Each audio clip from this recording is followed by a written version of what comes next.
তো এই জন্য জুমআর দিনের যে ফজিলত, জুমআর দিনের যে আমল, এই আমলগুলো আমাদের পালন করার চেষ্টা করতে হবে। আরেকটা হাদিসে আল্লাহর নবী সাল্লাল্লাহু আলাইহি ওয়াসাল্লাম বলছেন, যে ব্যক্তি জুমআর দিন গোসল করলো, পরিষ্কার পরিচ্ছন্ন হয়ে গোসল করলো, অন্যদিন গোসল করেন বা না করেন, অন্ততপক্ষে জুমআর দিন গোসল করবেন। জুমআর দিন গোসল করবেন, পরিষ্কার পরিচ্ছন্ন হবেন, গায়ের ময়লা আবর্জনা সাবান সোয়া দিয়ে পরিষ্কার পরিচ্ছন্ন করবেন, শরীরের লোম, অপ্রয়োজনীয় লোমগুলো পরিষ্কার পরিচ্ছন্ন করবেন। তারপরে আল্লাহ নবী সাল্লাল্লাহু আলাইহি সাল্লাম বলছেন, যদি একভাবে গোসল করে পরিষ্কার পরিচ্ছন্ন হয়ে সে যদি যে ব্যক্তি সর্বপ্রথম মসজিদে আসবে, এই হাদিসগুলো আপনারা প্রত্যেকেই জানেন, এই হাদিসটা অন্ততপক্ষে এই হাদিসটা প্রত্যেকেই জানেন, যে ব্যক্তি সর্বপ্রথম জুমআর দিন মসজিদে আসবে, সে ব্যক্তি একটা উট কোরবানি দিলে যে সওয়াব হবে তার আমলনামায় ওই সওয়াবটা আল্লাহ পাক রব্বুল আলামিন লিপিবদ্ধ করে দেবেন, সুবহানাল্লাহ।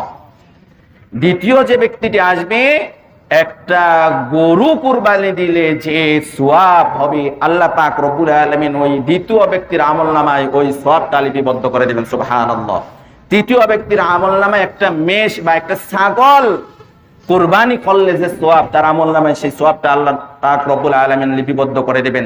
চতুর্থ ব্যক্তির জন্য একটা মুরগি সদকা করলে যে সওয়াব, সেই সদকার সওয়াব তার আমলনামায় আল্লাহ পাক রব্বুল আলামিন লিপিবদ্ধ করে দেবেন। পঞ্চম ব্যক্তির জন্য একটা ডিম সদকা করলে যে সওয়াব, সেই সওয়াবটা তার আমলনামায় আল্লাহ পাক রব্বুল আলামিন লিপিবদ্ধ করে দিবেন। এরপরে এভাবে যারা আসতে থাকবে, বিশেষ করে নামাজ খুতবা শুরুর আগে, তাদের জন্য কোনো না কোনো ভাবে আল্লাহ পাক রব্বুল আলামিন তাদেরকে সওয়াব দিতেই থাকবেন। এরপর যখন খুতবা শুরু হয়ে যায়, ফেরেশতারা ওই ডায়েরিটা যেটাই লিখে রাখেন, সেই ডায়েরিটা বন্ধ করে ফেরেশতা ফুল পর্যন্ত খুতবা শুনতে থাকেন। তো সম্মানিত উপস্থিতি মুসল্লিয়ান ইকরাম, এই কারণে জুমআর দিনের গুরুত্ব দেওয়ার চেষ্টা করবেন। জুমআর দিন যথাসম্ভব পরিষ্কার পরিচ্ছন্ন হয়ে সলাতে আগে আসার চেষ্টা করবেন।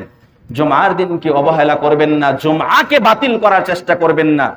আল্লাহর নবী সাল্লাল্লাহু আলাইহি ওয়াসাল্লাম আরো বলেছেন, যে ব্যক্তি জুমআর সালাত বাতিল করে, জুমআর সালাত বাতিল করতে করতে করতে করতে আল্লাহ পাক রব্বুল আলামিন তার অন্তরের মধ্যে মোহর মেরে দেন, সিল মেরে দেন। আল্লাহ পাক রব্বুল আলামিন যার অন্তরে মোহর মেরে দেন, সিল মেরে দেন, সে পরে গাফিল বা মুনাফিকে পরিণত হয়ে যায়, নাউযুবিল্লাহ। তো এই জন্য জুমআর সালাতকে অবহেলা অবজ্ঞা না করে যথাযথভাবে জুমআকে মূল্যায়ন করেন, জুমআর দিনকে ফজিলত মনে করে, জুমআর দিনকে একটা শ্রেষ্ঠতম দিন মনে করে আগে আসার চেষ্টা করবেন।